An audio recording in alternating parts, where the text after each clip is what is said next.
We started. Almost everything is ready. The cameras. In a minute, we'll start. Quickly, we begin. As they say, fast game.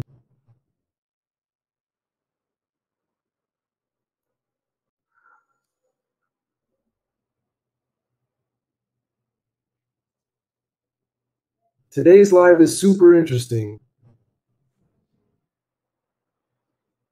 We will all like it, including me, 8 p.m. It's 8 p.m. We're going to start our live today. We're in Sao Paulo, July 3rd, 2024. Be careful, knowledge does not set you free. Be careful, knowledge does not set you free. Look, how many times do we hear that knowledge sets you free? Seek knowledge. I'm telling you, be careful, knowledge does not set you free. The absence of certain knowledge imprisons the human soul. Yes, the absence of certain knowledge imprisons the human soul. But knowledge does not liberate. Knowledge can even massify. We are extremely easily massified by the options we do not have. If you have a huge flow of knowledge, a lot of enormous knowledge about something, you will spend time with it.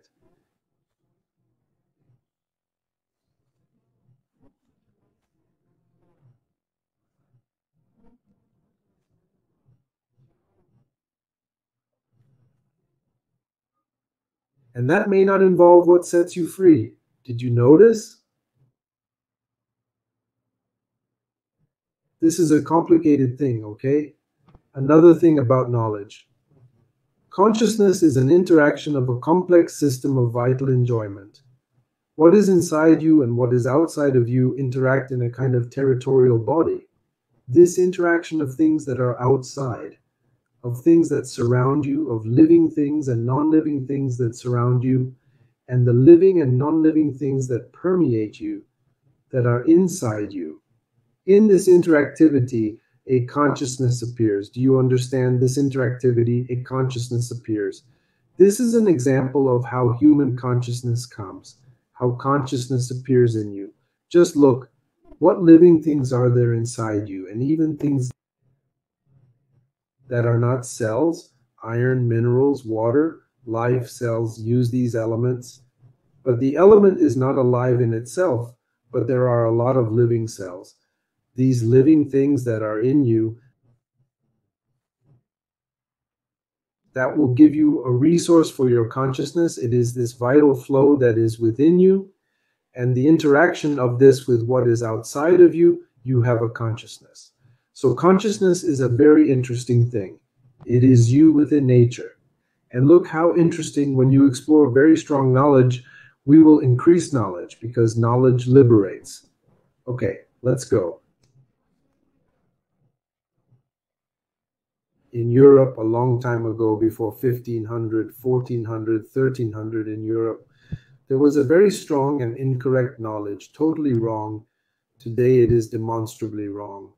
Europe said the following: there is the human being, there is nature and the planet. Europe managed to isolate the human being from nature itself.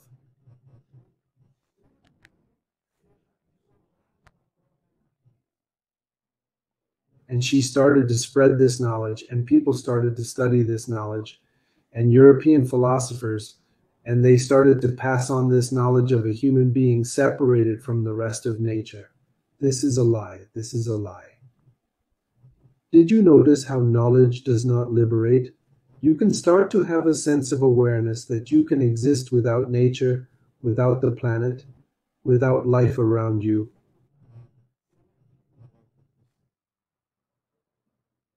Or without life itself.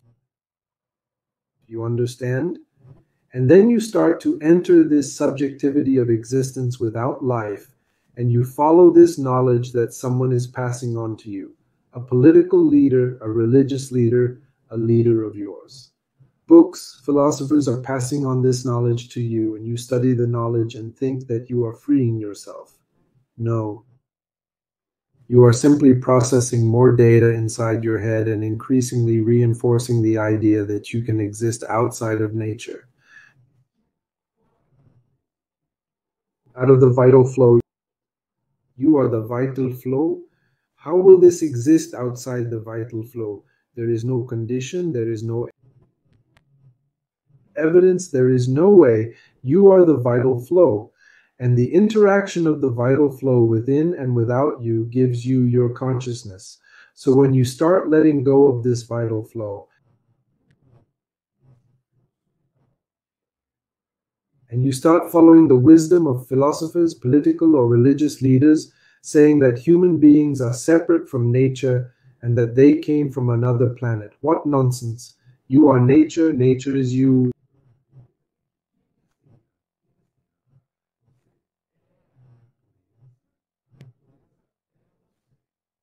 The vital flow that is within you, on top of your DNA, interacts with the vital flow around you. That's why I say what surrounds you and what permeates you, and then emanates a consciousness. First, the mind emanates, and the mind locates itself, references itself in what it perceives, and has human consciousness. Human consciousness comes from the vital flow.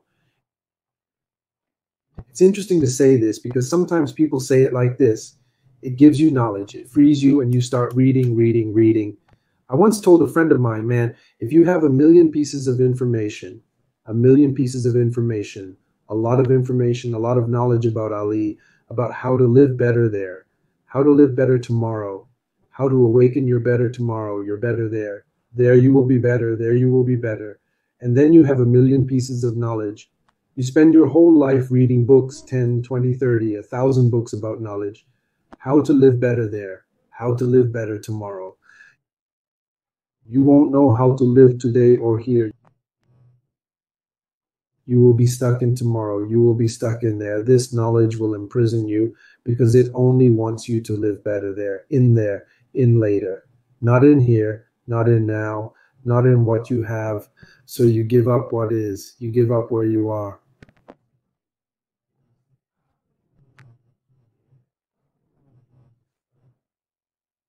To follow a knowledge that imprisons you in the here and now that never comes, in the tomorrow that will never appear. You are trapped in knowledge because this knowledge does not liberate. The knowledge that liberates is the knowledge that will give you a vital flow. It is knowledge that will perceive you within yourself and in this flow. How will I perceive myself in this vital flow within me?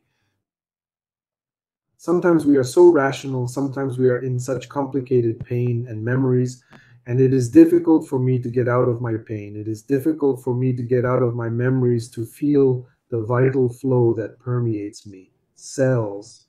Millions of cells are now alive inside you. Many, many of them are duplicating. Many, many of them are differentiating.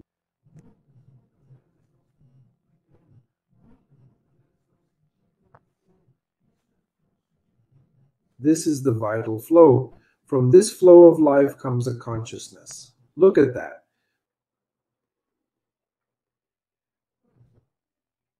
Within the complex system of enjoyment, a consciousness cannot understand itself. Look here, I like sometimes these sentences that summarize a lot. Sometimes we don't understand anything, but it summarizes. And I like to summarize things a lot so that later it becomes simpler, so that we understand better. I'm going to explain this sentence, but look, in the complex system of enjoyment, in the complex system of these cells inside you, alive, reproducing, and differentiating, this is the complex system of enjoyment, but it also counts on the cells and what is coming from outside of you. A consciousness cannot understand itself. Why is this important? Because just look, the cells that are inside you, alive and reproducing and interacting in tissues, organs, brain, part of the brain, kidney, lung, oh my God, so many things, right? And then a mind emanates within you, and from this mind is consciousness. I'm going to take this phrase and say it a little differently. Within the complex body, which is the vital system, it is difficult for the mind to understand itself because it emerges from the interaction between the perception of the body and the perception of the position of the body, which is a concept explored extensively by António Damásio. The human mind comes from your perception more than just perceiving, from your deep feeling of the body and also feeling the position of the body. And then a mind comes. This mind that emanates is a mind like a body territory, like an oceanic sensation, like a concept of vital flow, flow of life. You are the source of life. Yes, because new cells are being born inside you now.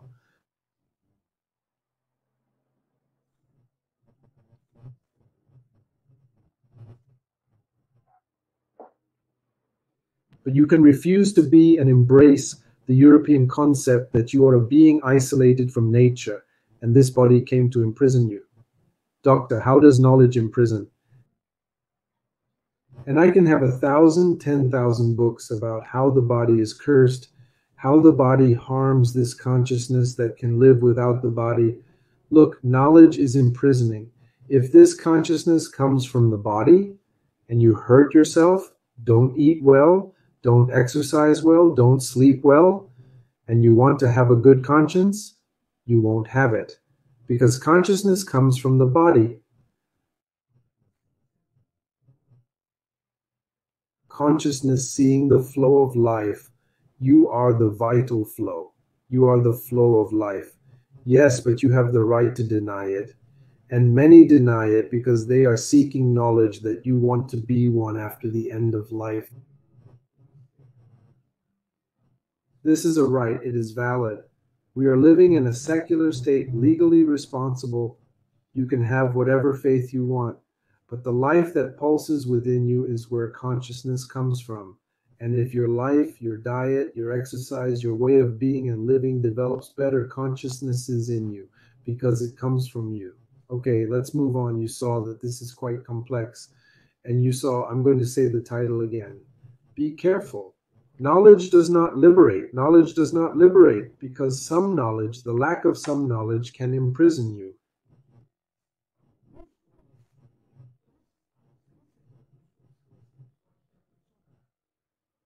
Absence even.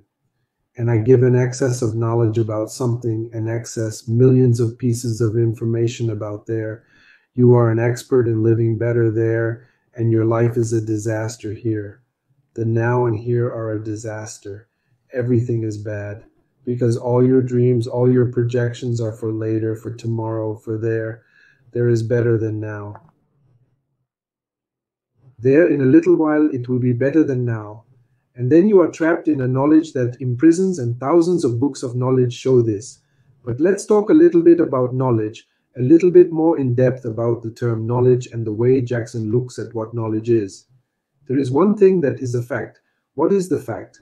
A tree fell in the woods. If no one tells you, if no one takes a picture, you will never know whether the tree fell in the woods or not. But someone went and witnessed this tree. It fell in the woods, witnessed the tree. One witnessed it from one side, another witnessed it from the other. Let's suppose about 5, 6 sides. The tree fell from the woods. It fell in the woods. And each one who witnessed this tree, one looked from afar, another almost fell on top of him. So each one will have an experience of something, of an event that occurred, a tree falling in the woods. The tree fell almost on top of him. He was scared, an enormous emotion. The one who looked from afar saw only a movement in the woods and said, interesting, there was a movement there. A tree fell in the woods.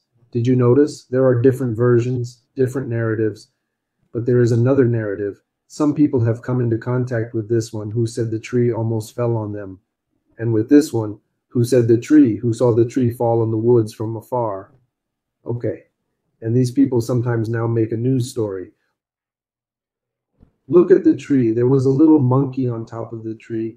No, the tree was red, the tree was small, the tree was big. So now the news, whoever is going to make the news, will try to make this fact or this narrative be sold to you. That you are enchanted, that you pay attention to a piece of news. The news is not a fact. The news is not a fact. It is a fact.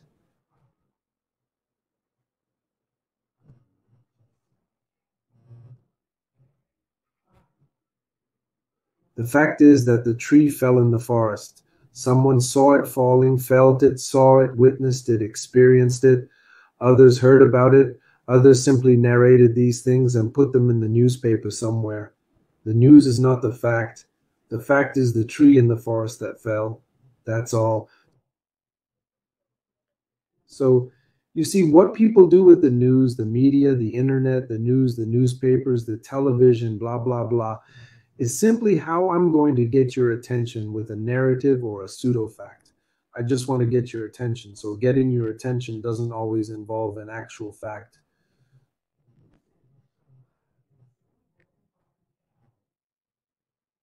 But if it caught your attention, that's real. Did you notice we're talking about fact? When it caught your attention, whether it's a narrative or a fact, you now have information.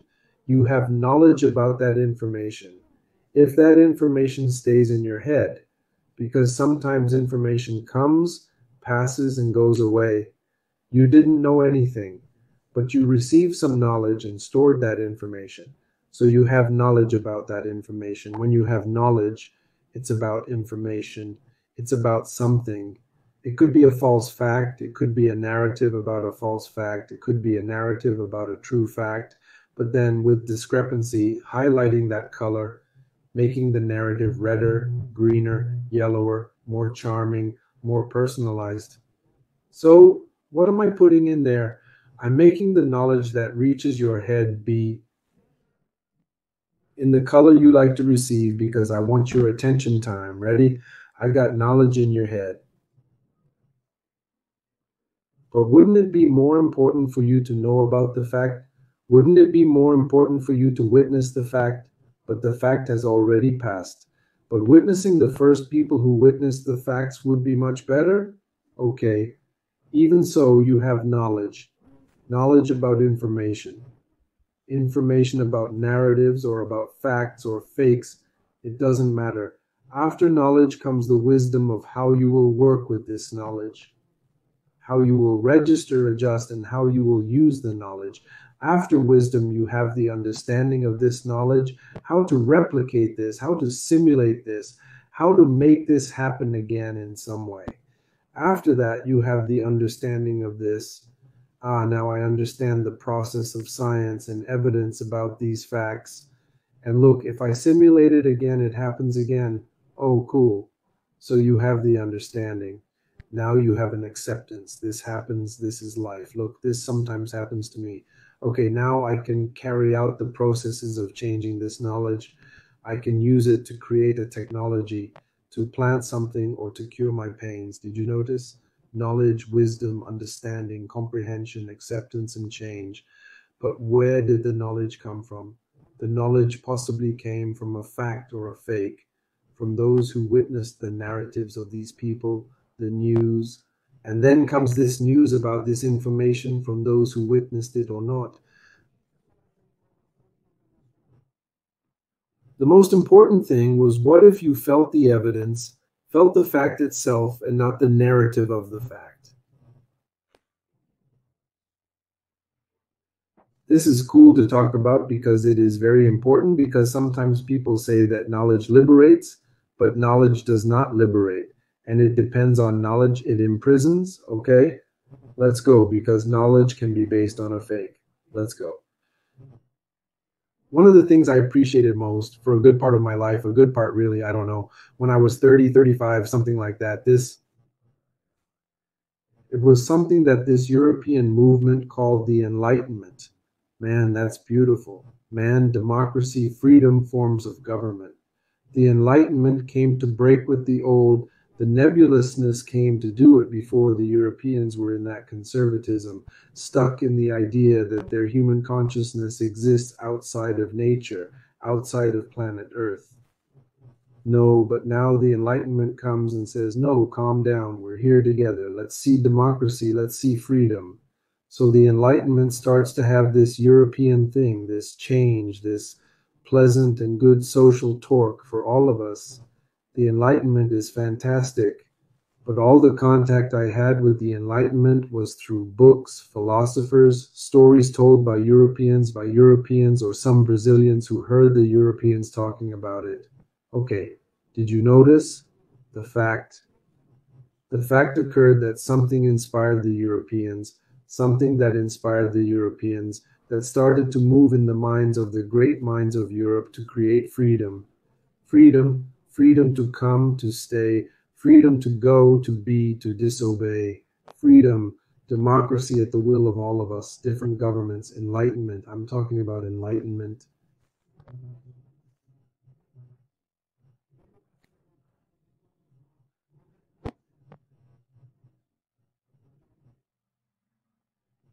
And these Europeans said, look at this interesting idea. Let's look at these ideas. Okay. But did you notice the fact is it gave the European an insight? Okay, it gave the European an insight. One of the things that even Freud had, and Freud was warned about this, he said that there is a sensation that he calls the oceanic sensation. It is a sensation where the human consciousness perceives the vital flow inside and outside of you, and you seem to become the whole, what surrounds you and what permeates you, releasing a broad consciousness. This oceanic consciousness is the territorial body. Why am I talking about the territorial body? Because the territorial body is an Amerindian notion. And because this Amerindian notion and the Amerindian knowledge that we had of democracy, that we had of self-perception, was what went to Europe and started the Enlightenment. What I'm telling you is that the fact that gave insight to the Enlightenment in the European community were the Amerindians, who are the people born in the Americas, in the New World.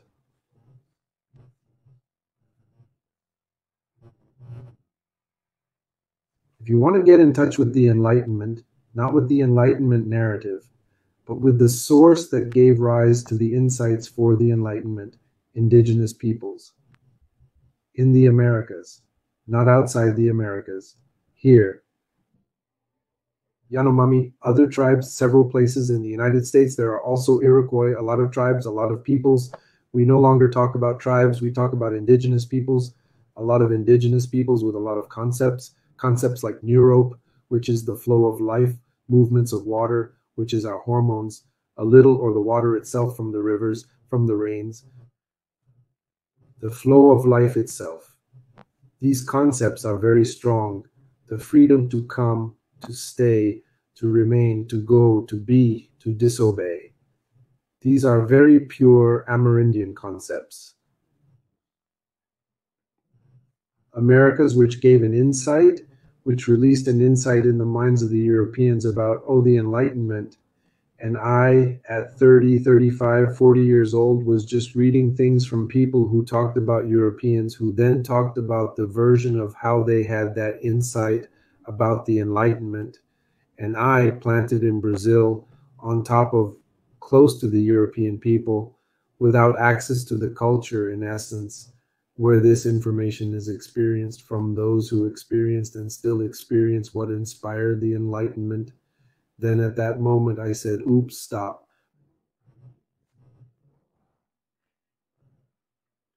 To European philosophers, to European ideas, let's see the source. Shall we access the source?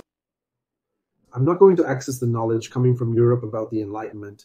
How about I access the source directly? But there are no books. But there are people, there are peoples. How about accessing the sources?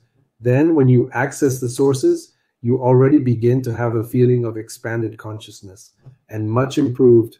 It's a totally different life. And it's a life that becomes more intense when, for example, in my case, if I enter a forest, an Atlantic forest, for example, which I really like, then what happens is, oops, there is an altered consciousness and there is a sensation of body territory or oceanic consciousness or the function itself, life outside of me, reproducing in the leaves of the forest and living beings. And inside of me, there is a sensation, oops, oceanic consciousness of a beautiful, beautiful, beautiful. Anyone can access it. Anyone can feel it. If you are not feeling it, when you enter a reasonably nice forest, which has some damp part, take your shoe off your foot and step on it.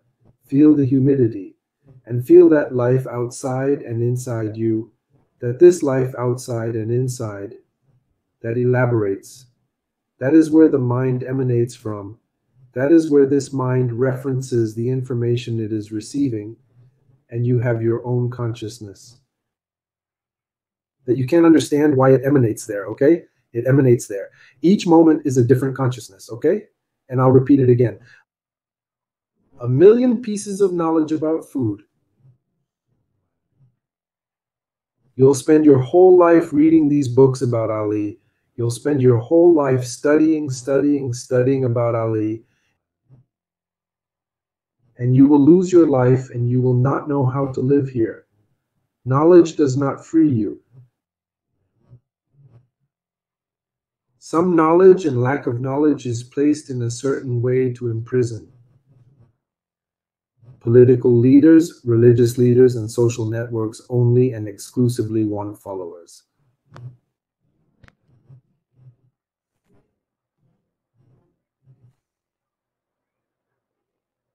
He doesn't want your good, he wants your attention time. Political leaders and religious leaders. Oh, religious leaders also want tithes and offerings. No, but let's just think about attention span. Political leaders, religious leaders, and social networks want your attention span.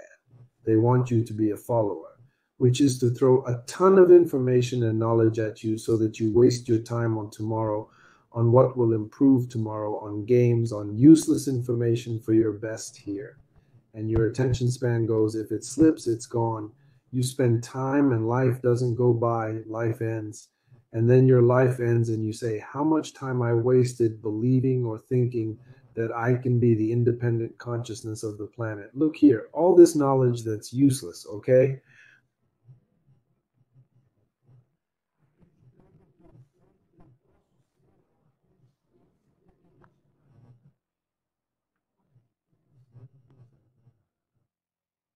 So the knowledge you have to seek is the knowledge that adds value to you. What kind of exercise should I do? What time should I wake up? How should I eat? How should I sleep? What food is best for my well-being? What kind of things should I read to add value to my life? What kind of work, job, business should I do?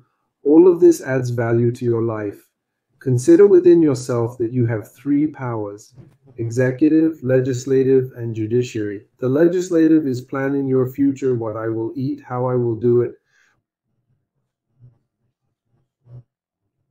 what I should believe, what I shouldn't believe anymore. But this belief here is from Buddha, but I think Buddha doesn't do me any good. Keep going.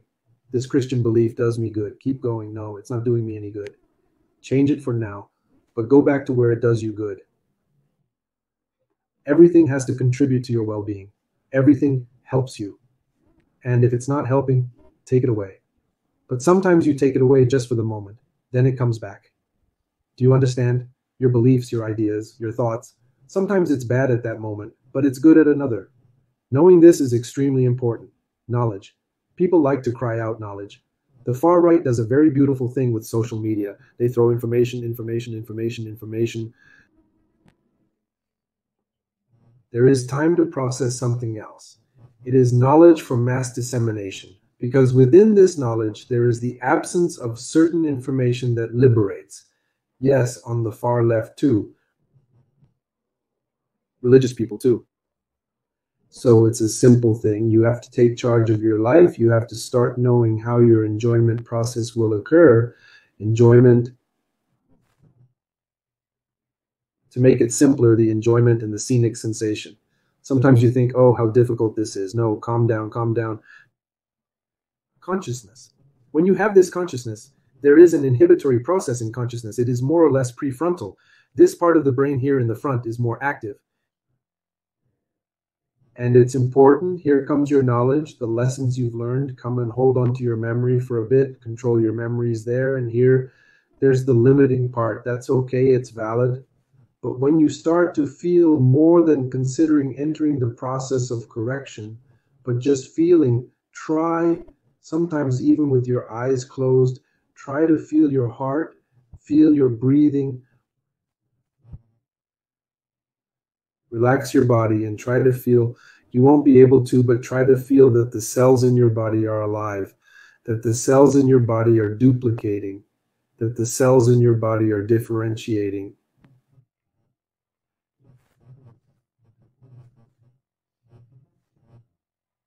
I know you won't feel it. You can't feel it. Yes, but you can, with your subjectivity, imagine it. So these cells reproducing as if it were a waterfall of living beings appearing, living cells appearing inside you, within you. That is the fruition. This is a fruition within you. I'm not talking so much about consciousness, it's the fruition within you, okay? This fruition within you of these cells, the cells receive information through, of course, the stimuli that come through your senses, which I say are the 12 senses, which come in a bunch: vision, hearing, thermoception, a bunch of them. And these senses enter, the stimulus enters through one of your senses, goes to the brain, searches for the memories that are activated, builds the perception, and then you start to perceive. And this perception stimulates the stomach, kidneys, intestines, skin, muscles, everything. So the process stimulates the cell. It even reaches the cell. It even reaches the organ. And the cell is part of the organ and the tissue. But did you notice? There you have the process of fruition in a body, a territory within. Yes, but there are living things outside of you. The Europeans distanced themselves from the woods and forests and built cities without many squares in between.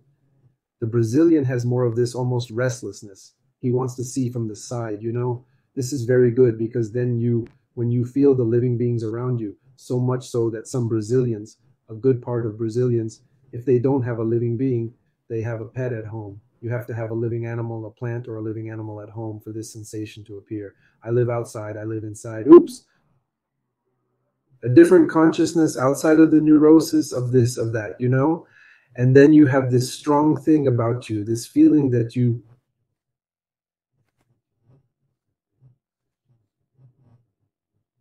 and these stimuli stimulate all your cells, and they stimulate you again, and you notice what flows outside and inside you, and now you have a territorial body, a very different consciousness. Oh, and if the government is responsible, and if the state is responsible, it will give you the direct citizen, and you will earn something from the state every day, and you will not have the urge to chase money, because money will no longer be a problem. You will simply use the money you receive to live well and improve your performance and suddenly earn more money. That's fine, but not with the desire to chase and waste your life chasing money. Life is not about money, but at this moment, with the irresponsible state, you have to chase money to pay the quotas. There is no way. So let's hope that your politician starts to get these ideas. Brazil and the state can launch the digital currency. They can launch this currency for everyone. Launch it on credit without having debit. It is a matter of state rights. It is the state's responsibility, which no one is doing, neither left nor right. What you are doing is paying interest to the super rich. Folks, that's what I wanted to leave you with. See you next Wednesday.